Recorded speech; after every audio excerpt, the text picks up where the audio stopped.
আসসালামু আলাইকুম। বক্তব্যের শুরুতে আমি গভীর শ্রদ্ধা জানাচ্ছি জুলাই আগস্ট মাসে ফ্যাসিবাদের বিরুদ্ধে ছাত্র শ্রমিক জনতার অভ্যুত্থানে নিহত সকল শহীদের প্রতি। আমি আরো স্মরণ করছি তাদের যারা ফ্যাসিবাদী শক্তির প্রাণঘাতী অস্ত্রের সামনে হিমালয়ের মতো দাঁড়িয়ে অন্যায়ের প্রতিবাদ করে মৃত্যুকে আলিঙ্গন করেছে, আহত হয়েছে, পঙ্গুত্ব বরণ করেছে, হারিয়েছে তাদের চোখের দৃষ্টি। সেই সব বীরদের স্মরণ করছি যারা মিথ্যাচার, লুটপাট, স্বৈরতন্ত্রের বিরুদ্ধে এক দফা দাবি নিয়ে দাঁড়িয়েছিল। কৃতজ্ঞতা চিত্তে স্মরণ করছি আপনাদের ভাই বোনদের, আপনাদের সন্তানদের যারা এই বিপ্লবে অংশগ্রহণ করেছিল। প্রিয় দেশবাসী, আমি আগেও জানিয়েছি, আবারও জানাচ্ছি, গণ অভ্যুত্থানে সকল শহীদের পরিবারকে পুনর্বাসন করা হবে। সকল আহত শিক্ষার্থী, শ্রমিক জনতার চিকিৎসার সম্পূর্ণ ব্যয় সরকার বহন করবে।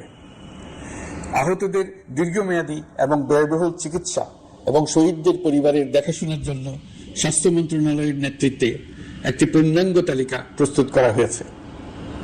এখন এই নতুন তথ্য পাওয়ার ভিত্তিতে এই তালিকা হালনাগাদ করা হতে থাকবে। গণ অভ্যুত্থানের শহীদদের স্মৃতি ধরে রাখতে সরকার তার যাত্রা লগ্নে জুলাই গণহত্যা স্মৃতি ফাউন্ডেশন নামে একটি ফাউন্ডেশন প্রতিষ্ঠার উদ্যোগ নেয়। এখন সেই ফাউন্ডেশন তৈরি হয়েছে। সকল শহীদ পরিবার এবং আহতদের সর্বোত্তম চিকিৎসা সহ তাদের পরিবারের সম্পূর্ণ দায়িত্ব এই ফাউন্ডেশন গ্রহণ করছে। এই ফাউন্ডেশনে দান করার জন্য দেশের সকল মানুষ এবং বিদেশে অবস্থানরত বাংলাদেশিদের আমরা আহ্বান জানাচ্ছি। গত মাসে কুমিল্লা, নোয়াখালী, সিলেট অঞ্চলে আকস্মিক বন্যা এসব এলাকার মানুষকে হতভম্ব করে দিয়েছে। এখানে বেশিরভাগ এলাকায় কোনোদিন বন্যা হয়নি। তারা বন্যা মোকাবেলা করে অভ্যস্ত নন। দেশপ্রেমিক সশস্ত্র বাহিনী তাৎক্ষণিকভাবে বন্যা আক্রান্ত সবাইকে রক্ষার জন্য এগিয়ে আসে। সেনা, নৌ এবং বিমান বাহিনী পরস্পরের সঙ্গে সমন্বয় করে একযোগে কাজে নেমে পড়ার ফলে মানুষের দুর্ভোগ কম হয়েছে। এর পরপরই এনজিও এবং সাধারণ মানুষ দেশের সকল অঞ্চল থেকে দলে দলে এগিয়ে এসছে। আমি বিশেষ করে দেশপ্রেমিক সেনাবাহিনীকে আবারও ধন্যবাদ জানাচ্ছি। দেশের সকল দুর্যোগকালে তারা সবসময় আন্তরিকভাবে এগিয়ে এসছে। বিশেষ করে বন্যা ও শান্তি শৃঙ্খলা রক্ষার কাজে তাদের সৈনিক এবং অফিসাররা দিনের পর দিন যেভাবে দায়িত্ব পালন করেছে তার কোনো তুলনা হয় না। জনজীবনে স্বস্তি ও আত্মবিশ্বাস প্রতিষ্ঠায় তাদের ভূমিকা অনন্য। বাংলাদেশ সশস্ত্র বাহিনীর সকল সদস্যকে আমি ধন্যবাদ জানাই তাদের সততা, ত্যাগ ও অসীম দেশপ্রেমের জন্য। দেশের স্বাধীনতা সংগ্রাম থেকে শুরু করে বন্যা, খরা, ঝড়, বৃষ্টি, ঘূর্ণিঝড়, সকল প্রাকৃতিক দুর্যোগে আপনারা সকলের শেষ ভরসার স্থান। দেশের প্রতিটি ক্রান্তি লগ্নে আপনারা দেশের মানুষের পাশে থেকেছেন। দেশের স্বাধীনতার পক্ষে, সার্বভৌমত্বের পক্ষে অবস্থান নিয়েছেন। দেশ গঠনে আপনারা সবার আগে এগিয়ে এসেছেন। বিগত জুলাই হতে শুরু হওয়া গণ অভ্যুত্থান, বন্যা, নিরাপত্তা প্রদান, অস্ত্র উদ্ধার সহ সকল কার্যক্রমে আপনারা সফলভাবে দিনরাত কাজ করে যাচ্ছেন। সরকার ও জনগণের পক্ষ থেকে আমি আপনাদের প্রতি কৃতজ্ঞতা জানাচ্ছি। বন্যা আমাদের জনজীবনে আরেকটি দিক উন্মোচন করল। দেশের সকল জায়গায় মানুষের সক্রিয় সহানুভূতির জোয়ার উঠেছিল অবিশ্বাস্য মাত্রায়। ব্যবসায়ী, অর্থবান ব্যক্তিরা যেমন তাদের অর্থ নিয়ে স্বতঃস্ফূর্তভাবে এগিয়ে এসেছিল, তেমনি দেশের বিভিন্ন প্রান্তের সাধারণ মানুষ, স্কুল, কলেজ, বিশ্ববিদ্যালয়ের ছেলেমেয়েরা জোয়ারের ঢলের মতো যার যার সামর্থ্য নিয়ে এগিয়ে এসছে। অনেকেই ছুটে গেছে বন্যার্তদের সহযোগিতা করার জন্য। এনজিওরা বিভিন্ন জায়গা থেকে ছুটে গেছে তাদের সহায়তা নিয়ে। তাদের কাজে অনুপ্রাণিত হয়ে আমি এনজিও নেতাদের সঙ্গে বৈঠক করেছি কিভাবে সরকার তাদের কাজের সঙ্গে সরকারের উদ্যোগকে সমন্বিত করতে পারে সেটার কাঠামো তৈরি করে দেওয়ার জন্য। বন্যা এখন চলে গেছে, কিন্তু পুনর্বাসনের কঠিন কাজ আমাদের সামনে রয়ে গেছে। সকলের সহযোগিতায় আমরা পুনর্বাসনের কাজটি সফলভাবে সমাধান করতে চাই। আইন শৃঙ্খলা পরিস্থিতির উন্নতির জন্য আমরা দিনরাত পরিশ্রম করে যাচ্ছি। যে সমস্ত ভাই বোনেরা তাদের গত 16 বছরের বেদনা জানিয়ে তার প্রতিকার পাওয়ার জন্য আমার অফিস এবং সচিবালয়ের অফিস সমূহের সামনে প্রতিদিন ঘেরাও কর্মসূচি দিয়ে আমাদের কাজকর্ম ব্যাহত করছিলেন, তারা আমার আহ্বানে সাড়া দিয়ে ঘেরাও কর্মসূচির থেকে বিরত হয়েছেন বটে, তবে অন্যত্র আবার তারা তাদের কর্মসূচি দিয়ে যাতায়াতে ব্যাঘাত সৃষ্টি করছেন। আমি কথা দিচ্ছি, আপনাদের ন্যায্য আবেদনের কথা আমরা ভুলে যাব না। আমরা সকল অন্যায়ের প্রতিকারের জন্য প্রতিশ্রুতিবদ্ধ। আমরা আমাদের দায়িত্বকালে যথাসম্ভব সব সমস্যার সমাধানের চেষ্টা করব। আমি আবারও অনুরোধ করছি, আপনারা যাতায়াতে ব্যাঘাত সৃষ্টি থেকে বিরত থাকুন। জাতি আপনাদের প্রতি কৃতজ্ঞ থাকবে। তৈরি পোশাক, ওষুধ শিল্প, এইসব এলাকায় শ্রমিক ভাই বোনেরা তাদের অভিযোগ জানানোর জন্য ক্রমাগতভাবে এই শিল্পের কার্যক্রম পরিচালনা বন্ধ রাখতে বাধ্য করছেন। এটা আমাদের অর্থনীতিতে যে নেতিবাচক প্রভাব ফেলবে সেটা মোটেই কাম্য নয়। এমনিতেই ছাত্র শ্রমিক জনতার বিপ্লবের পর যে অর্থনীতি আমরা পেয়েছি সেটা নিয়ম নীতিবিহীন দ্রুত ক্ষীয়মান একটা অর্থনীতি। প্রাতিষ্ঠানিক কাঠামো প্রায় ধ্বংসপ্রাপ্ত। বৈদেশিক মুদ্রার রিজার্ভ তলানিতে গিয়ে ঠেকেছে। আমরা এই অর্থনীতিতে প্রাণ সঞ্চারের চেষ্টা করছি, আমাদের উদ্যোগে সাড়াও পাচ্ছি। ঠিক এই সময়ে আমাদের শিল্প কারখানাগুলো বন্ধ হয়ে যাক, অকার্যকর হয়ে যাক, এটা আমাদের অর্থনীতিতে বিরাট আঘাত করবে। সেটা কিছুতেই আমাদের কাম্য হতে পারে না। শ্রমিক ভাই বোনদের অনেক দুঃখ আছে, কিন্তু সেই দুঃখ প্রকাশ করতে গিয়ে আপনাদের মূল জীবিকা বন্ধ হওয়ার উপক্রম হলে সেটা ঠিক হবে না। দেশের অর্থনীতি ধ্বংসপ্রাপ্ত হলে সেটা ঠিক হবে না। শ্রমিক মালিক উভয়ের পক্ষে আলোচনা করে এসব সমস্যার সমাধান আমরা অবশ্যই বের করব। আপনারা কারখানা খোলা রাখুন, অর্থনীতির চাকা সচল রাখুন, দেশের অর্থনীতিকে সোজা হয়ে দাঁড়াতে দিন। আমরা আপনাদের সমস্যার স্থায়ী সমাধান বের করার জন্য সর্বশক্তি প্রয়োগ করব। মালিক পক্ষের কাছে আমাদের আবেদন, আপনারা শ্রমিকদের সঙ্গে বোঝাপড়া করুন, কারখানা সচল রাখুন, অর্থনীতির দুর্বল স্বাস্থ্যকে সবল করে তুলুন। ওষুধ শিল্প এবং তৈরি পোশাক শিল্প দেশের গৌরব। এর মাধ্যমে আমাদের শ্রমিক ভাই বোনেরা তাদের কর্মকুশলতা বিশ্বকে মুগ্ধ করেছে। এর সাফল্য এখন থমকে আছে। আমরা এই দুই শিল্পকে তাদের সম্ভাব্য শীর্ষে নিয়ে যেতে চাই। দুর্বল করার তো প্রশ্নই ওঠে না। এই দুই শিল্পের কোথায় কোথায় বাধা আছে, সমস্যা আছে, সেগুলো চিহ্নিত করে তাকে বাধামুক্ত করতে চাই। আমরা বিদেশি ক্রেতাদের একত্রিত করে তাদের সহযোগিতা চাইব, যেন বাংলাদেশের এই শিল্প দুটি বিশ্বের অন্যান্য দেশের চাইতে বেশি আস্থাযোগ্য হয়ে গড়ে উঠতে পারে। সবকিছুই সম্ভব যদি আমরা শ্রমিক মালিক সম্পর্কটা একটা নির্ভরযোগ্য, আনন্দদায়ক করে গড়ে তুলতে পারি। আমাদের সরকারের প্রথম মাস কাটল। দ্বিতীয় মাস থেকে আমরা নতুন বাংলাদেশ গড়ার ভিত্তি হিসেবে নতুন শ্রমিক মালিক সম্পর্কের সূচনা করতে চাই। এটা দেশের সবার কাম্য। দেশের নতুন প্রজন্ম নির্ভয়ে যেন তাদের ভবিষ্যৎ নিয়ে এগিয়ে যেতে পারে, আমরা সেই লক্ষ্যে কাজ করছি। আমাদের দায়িত্ব অনেক। ন্যায়ভিত্তিক একটা সমাজ গড়ে তোলার জন্য একসাথে অনেকগুলো কাজ আমাদের হাত দিতে হবে। 1 জুলাই থেকে 5 আগস্ট পর্যন্ত ছাত্র জনতার গণ আন্দোলনকে দমন করতে যেসব ফৌজদারি মামলা দায়ের করা হয়েছিল, এর মধ্যে হত্যা মামলা ছাড়া বাকি প্রায় সকল মামলা প্রত্যাহার করা হয়েছে। এইসব মামলায় গ্রেফতারকৃত সকলে মুক্তি পেয়েছে। দায়িত্ব গ্রহণের শুরুতেই অন্তর্বর্তীকালীন সরকার বিচার বিভাগের বড় সংস্কারের কাজে হাত দিয়েছে। যোগ্যতম ব্যক্তিকে প্রধান বিচারপতি নিয়োগ দেওয়াতে মানুষের মনে নতুন আশার সঞ্চার হয়েছে। আপিল বিভাগের বিচারপতি নিয়োগ, অ্যাটর্নি জেনারেল নিয়োগ এবং অন্যান্য নিয়োগগুলি অতি গুরুত্বপূর্ণ নিয়োগ, যেগুলো সবকটাই সম্পন্ন হয়েছে। সন্ত্রাস দমন আইন ও ডিজিটাল সাইবার নিরাপত্তা আইনে দায়েরকৃত মিথ্যা হয়রানিমূলক মামলাগুলো প্রত্যাহার করা হচ্ছে। সাইবার নিরাপত্তা আইন সহ বাংলাদেশে বিদ্যমান সকল কালো আইনের তালিকা করা হয়েছে। অতি সত্বর এই সকল কালো আইন বাতিল ও প্রযোজ্য ক্ষেত্রে সংশোধন করা হবে। সাংবাদিক সাগর রুনি হত্যাকাণ্ড সহ বহুল আলোচিত 5টি হত্যাকাণ্ডের তদন্ত ও বিচার অগ্রাধিকার ভিত্তিতে ও দ্রুততম সময়ে নিষ্পত্তির জন্য সহায়তা প্রদান করা হচ্ছে। সম্প্রতি আমরা বলপূর্বক গুম থেকে সকল ব্যক্তির সুরক্ষার জন্য আন্তর্জাতিক কনভেনশনের সনদে স্বাক্ষর করেছি। ফলে স্বৈরাচার দ্বারা প্রতিষ্ঠিত গুম সংস্কৃতির সমাপ্তি ঘটানোর জন্য আন্তর্জাতিকভাবে আমরা প্রতিজ্ঞাবদ্ধ হলাম। এছাড়া আমরা ফেসিবাদ শাসনের 15 বছরে গুমের প্রতিটি ঘটনা তদন্ত করার জন্য পৃথক একটা কমিশন গঠন করছি। যেসব পরিবার তাদের নিখোঁজ পিতা, স্বামী, পুত্র এবং ভাইদের পাওয়ার জন্য বছরের পর বছর যন্ত্রণার সাথে অপেক্ষা করছেন, আমরা আপনাদের বেদনায় সমব্যথী। আয়নাঘরগুলো বন্ধ করে দেওয়া হয়েছে এবং সেই সাথে বের হয়ে আসছে ফ্যাসিস্ট হাসিনা সরকারের গুমের শিকার ভাই বোনদের কষ্ট ও যন্ত্রণা গাথা। আমাদের তরুণ প্রজন্মের ভবিষ্যৎ যেন উজ্জ্বল হয় সেটা নিশ্চিত করতে শিক্ষা ব্যবস্থার দিকে আমাদের পূর্ণ নজর রয়েছে। ইতিমধ্যে প্রথম শ্রেণী থেকে দ্বাদশ শ্রেণী পর্যন্ত বর্তমানের ত্রুটিপূর্ণ শিক্ষাক্রম পরিবর্তন করা হয়েছে। বই সংশোধন ও পরিমার্জনের কাজ শেষ পর্যায়ে আছে। এই সংস্কারের কাজ অব্যাহত থাকবে। বিশ্ববিদ্যালয়সমূহের উচ্চ প্রশাসনিক পদগুলো পূরণ করে শিক্ষা কার্যক্রম স্বাভাবিক করার কাজ দ্রুত গতিতে এগিয়ে চলেছে। বেসরকারি শিক্ষা প্রতিষ্ঠানগুলোর পরিচালনা বোর্ডে দখলদারিত্বের রাজনীতি বন্ধ করার ব্যবস্থাও নেওয়া হয়েছে। আপনারা নিশ্চয় লক্ষ্য করেছেন, আমাদের প্রথম মাসে দেশের প্রায় সকল বিশ্ববিদ্যালয়ের উপাচার্য এবং উপাচার্য মহোদয়গণ পদত্যাগ করেছেন। উচ্চশিক্ষার ক্ষেত্রে এটা বিরাট শূন্যতার সৃষ্টি করেছে। প্রথম মাসে আমরা ক্রমাগতভাবে প্রতিটি বিশ্ববিদ্যালয়ে সবার কাছে গ্রহণযোগ্য এমন উপাচার্য এবং উপাচার্য নিয়োগ দেওয়ার কাজ শুরু করেছে।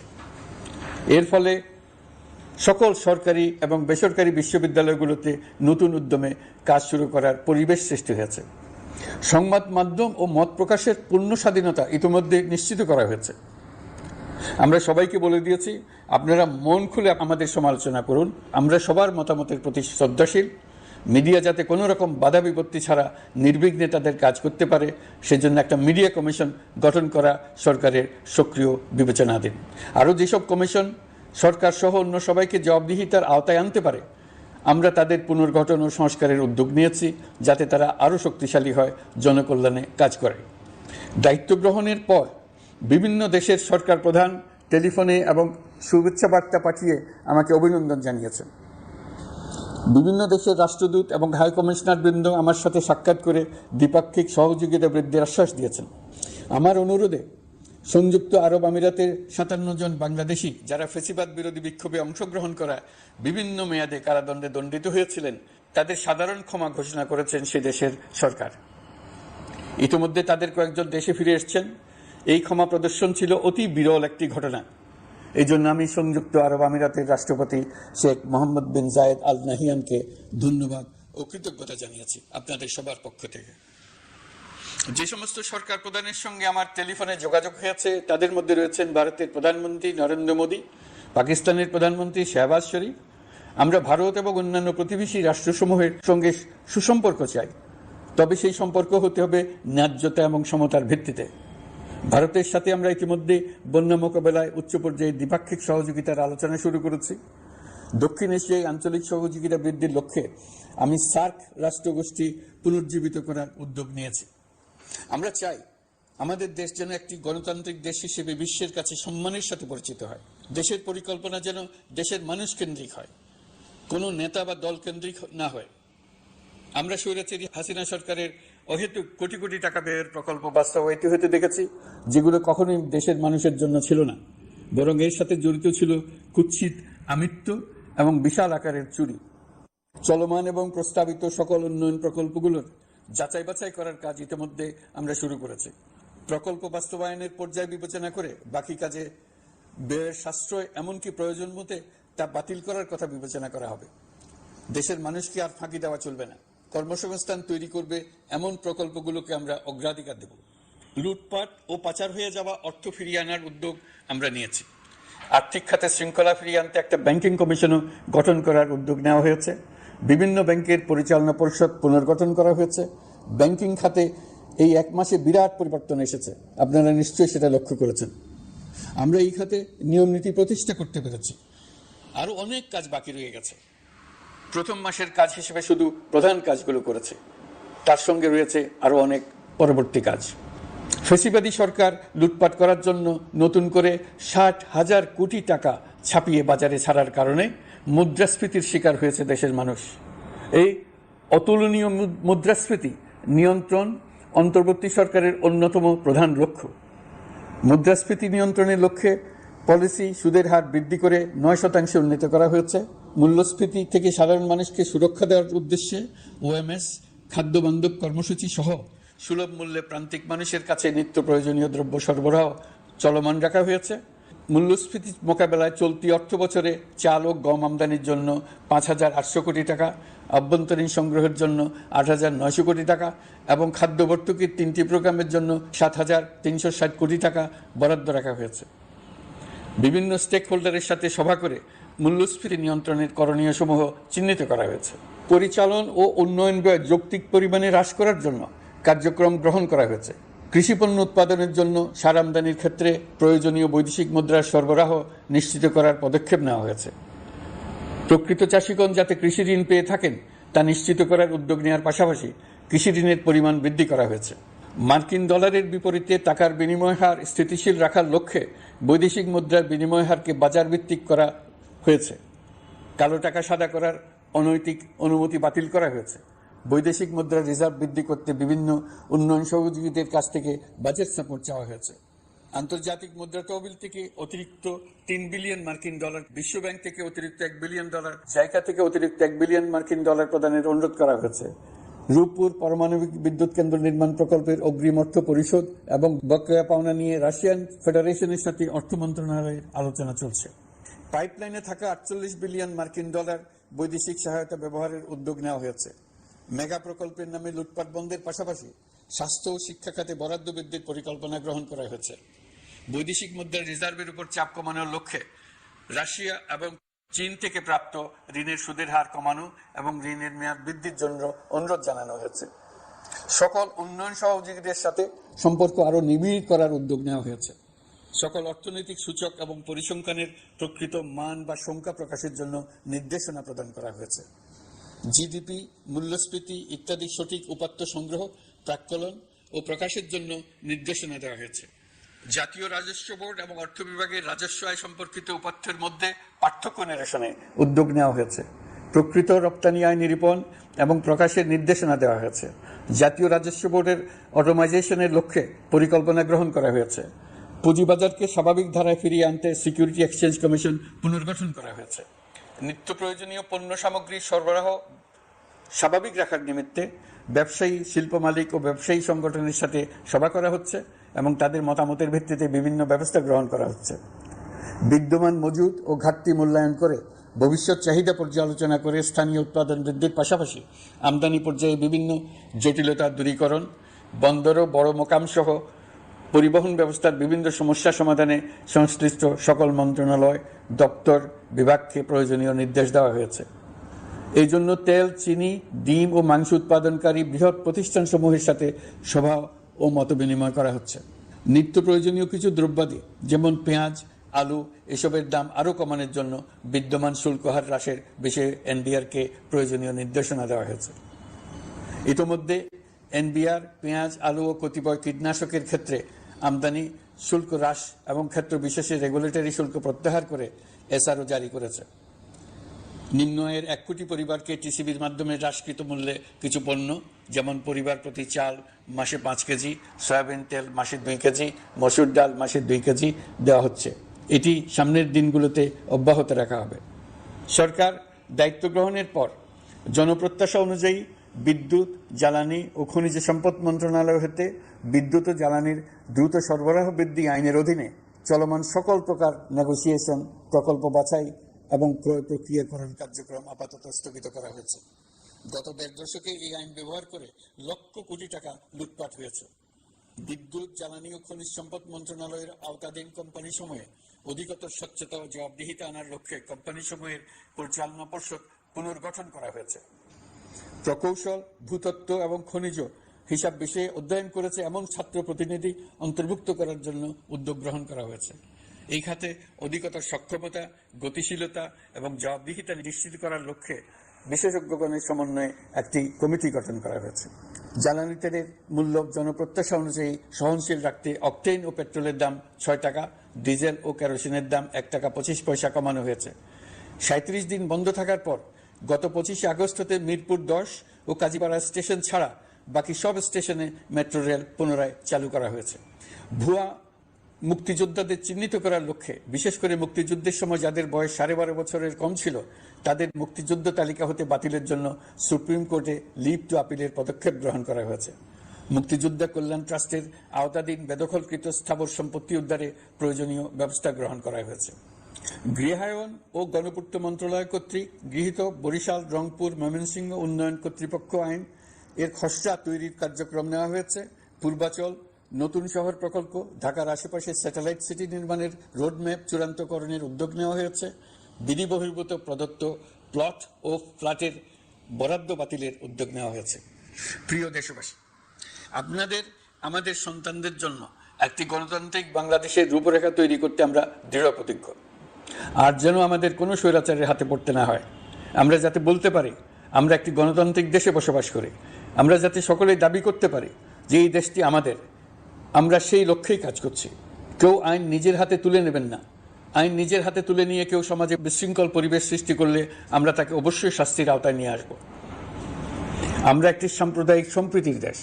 ধর্মীয় সম্প্রীতি বিনষ্ট হয় এমন কোনো কাজ কেউ কোনোভাবেই করবেন না। অতীতে শুধুমাত্র আওয়ামী মতাদর্শী না হওয়ার কারণে 28তম থেকে 42তম BCS পর্যন্ত BPSC কর্তৃক সুপারিশকৃত অনেক প্রার্থী নিয়োগ বঞ্চিত হয়েছেন। 8ই আগস্ট পরবর্তী সময়ে এর মধ্যে এদের 259 জনকে নিয়োগ দেওয়া হয়েছে। মাঠ প্রশাসনকে জনবান্ধব এবং দুর্নীতিমুক্ত জবাবদিহিমূলকভাবে গড়ে তোলার জন্য সব ধরনের উদ্যোগ নেওয়া হয়েছে। সরকারি কর্মচারীদের বাধ্যতামূলকভাবে সম্পদ বিবরণী দাখিলের নির্দেশ দেওয়া হয়েছে এবং এটা প্রতি বছর তাদেরকে করতে হবে। ধ্বংস হয়ে পড়া একটা জনপ্রশাসনকে নিয়ে যাত্রা শুরু করেছে। মন্ত্রণালয়গুলোর উচ্চতম পদে যারা নিয়োজিত ছিলেন তারা অনেকে দায়িত্ব ছেড়ে চলে গেছেন, কিংবা পদে থাকলেও সহকর্মীদের চাপের মুখে কাজ করতে পারছিলেন না, বাধ্য হয়ে পদত্যাগ করেছেন। আর যারা 16 বছরের স্বৈরাচারী শাসনের আমলে পদত্যাগে বাধ্য হয়েছিলেন কিংবা দায়িত্ববিহীন অবস্থায় একই পদে থেকে বাধ্য হয়েছেন, তাদের সবার কথা বিবেচনা নিয়ে জনপ্রশাসনকে নতুন করে দাঁড় করানোই ছিল আমাদের প্রথম মাসে কঠিনতম সময়। আবার সকল সমস্যার সমাধান করে একটি নতুন জনপ্রশাসন কাঠামো দাঁড় করাতে পেরেছি, এটাই আমাদের প্রথম মাসের সবচেয়ে বড় অর্জন। আমার বিশ্বাস এই জনপ্রশাসন জনগণের ইচ্ছা পূরণে সর্বোচ্চ অবদান রাখতে পারবে। অতি স্বল্প জনবল নিয়ে দাপ্তরিক কার্যক্রম শুরু করা হলেও প্রথম দিকে বিভিন্ন মন্ত্রণালয় ও বিভাগ থেকে পাঠানো বিবিধ প্রস্তাব দ্রুত গতিতে এবং আইনগত সমস্ত বাধ্যবাধকতা মেনে সিদ্ধান্ত নেওয়া হয়েছে।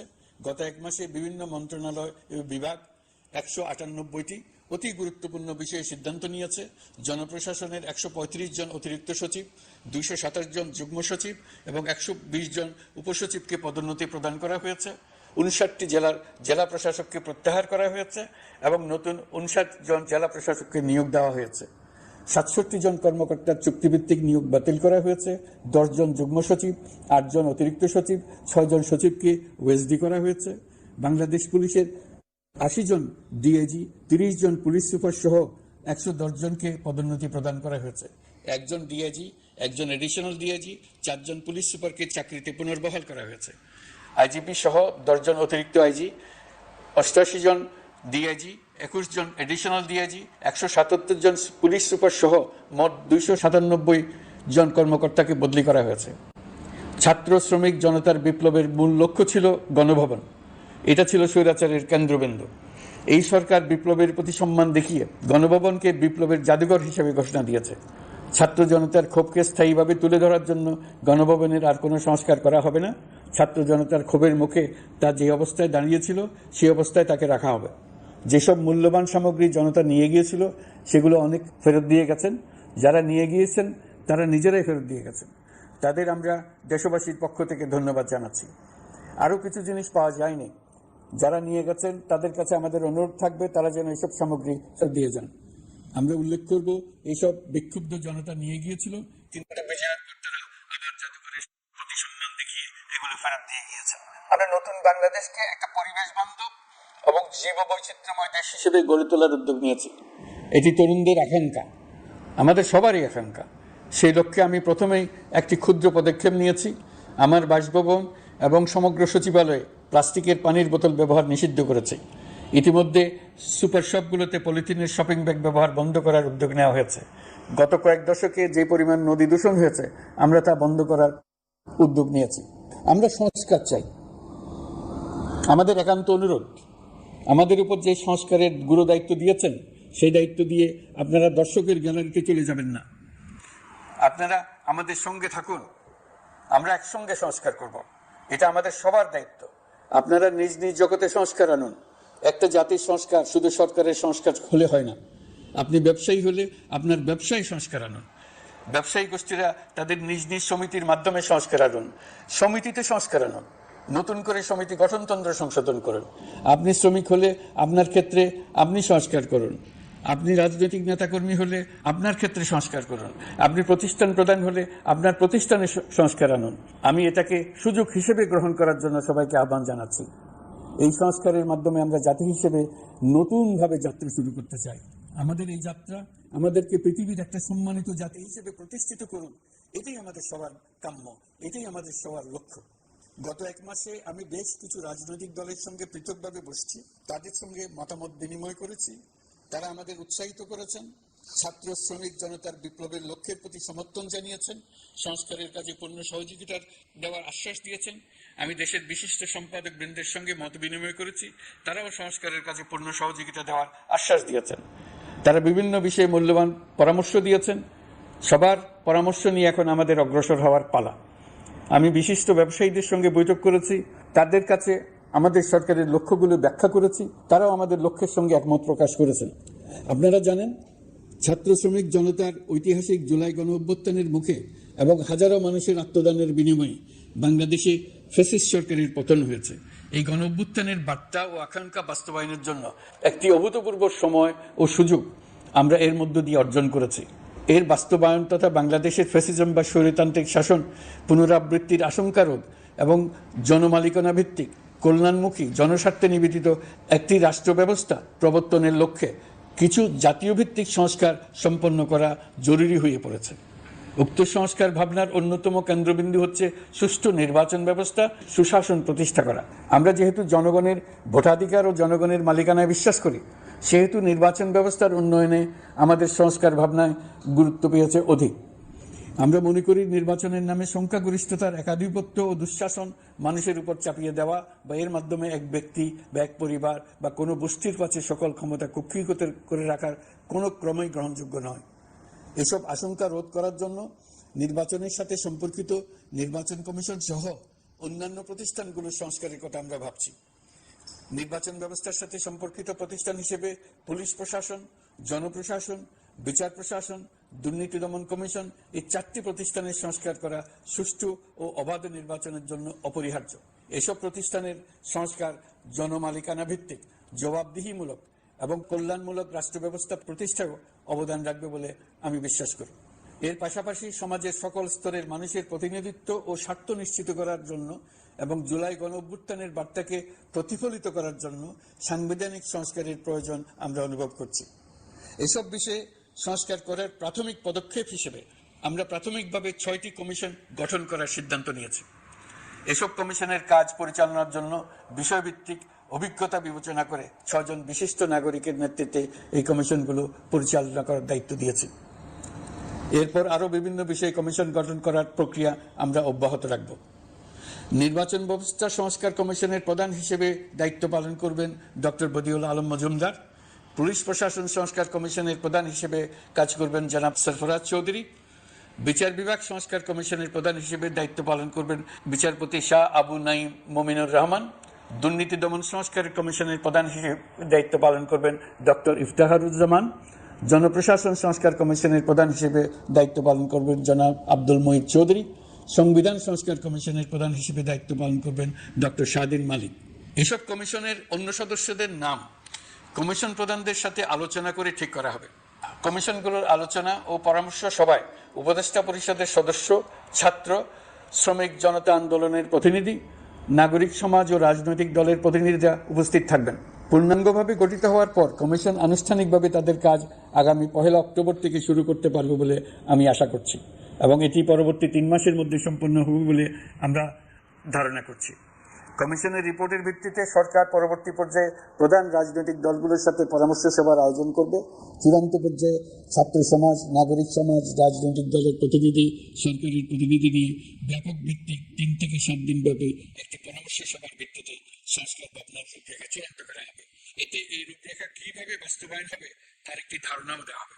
এই আয়োজন জুলাই গণঅভ্যুত্থানের বার্তা বাস্তবায়ন ও রাষ্ট্র পুনর্নির্মাণ তাগিদের ঐক্যবন্ধনে গোটা জাতিকে শক্তিশালী ও আশাবাদী করে তুলবে বলে আমাদের বিশ্বাস। প্রিয় দেশবাসী, আমাদের সামনে অনেক কাজ, সবাই মিলে একই লক্ষ্যে আমরা অগ্রসর হতে চাই। আমাদের মধ্যে, বিশেষ করে আমাদের নতুন প্রজন্মের মধ্যে যে সুপ্ত প্রতিভা লুকিয়ে আছে সেটা যেন বিনা বাধায় রাষ্ট্রের এবং সমাজের সহযোগিতায় প্রকাশ করতে পারি, সেই সুযোগের কাঠামো তৈরি করতে চাই। সকলে মিলে আমাদের পরিবারের প্রতিটি সদস্যকে, সে ঝাড়ুদার হোক, ছাত্র হোক, শিক্ষক হোক, যে কোনো ধর্মের হোক, সবার সমান অধিকার নিশ্চিত করতে চাই। এই হলো আমাদের সংস্কারের মূল লক্ষ্য। আসুন ছাত্র শ্রমিক জনতার এই বিপ্লবের লক্ষ্যকে আমরা দ্রুত বাস্তবায়ন করি। আমাদের প্রথম মাসে আমরা যেই গতিতে, যে উদ্যম নিয়ে কাজ এগিয়ে নিয়ে যাওয়ার কথা চিন্তা করেছিলাম, সেটা হয়তো করতে পারিনি বাস্তব অবস্থার পরিপ্রেক্ষিতে। দেশের আইন শৃঙ্খলা পরিস্থিতি স্বাভাবিক রাখা গেলে আশা করি আমরা আমাদের গতি অনেক বাড়াতে পারব। এই জন্য দেশের সকল মানুষের কাছে, শিক্ষক, ছাত্রছাত্রী, কৃষক, শ্রমিক, পেশাজীবী, বড় ব্যবসায়ী, ক্ষুদ্র ব্যবসায়ী, দিনমজুর, গৃহিণী, সকলের সহযোগিতা চেয়েছি। আমাদের কাজ বড় কঠিন, কিন্তু জাতি হিসেবে এবার ব্যর্থ হওয়ার কোনো অবকাশ আমাদের নেই। আমাদেরকে সফল হতেই হবে। এই সাফল্য আপনাদের কারণেই আসবে, আপনার সহযোগিতার কারণে আসবে। আমাদের কাজ হবে আপনার আমার স্বপ্নকে বাস্তবে রূপায়িত করা। এখন আমরা আমাদের দ্বিতীয় মাস শুরু করছি। আমাদের দ্বিতীয় মাসে যেন আপনাদের মনে দৃঢ় আস্থা সৃষ্টি করতে পারি, সেই চেষ্টা করে যাব।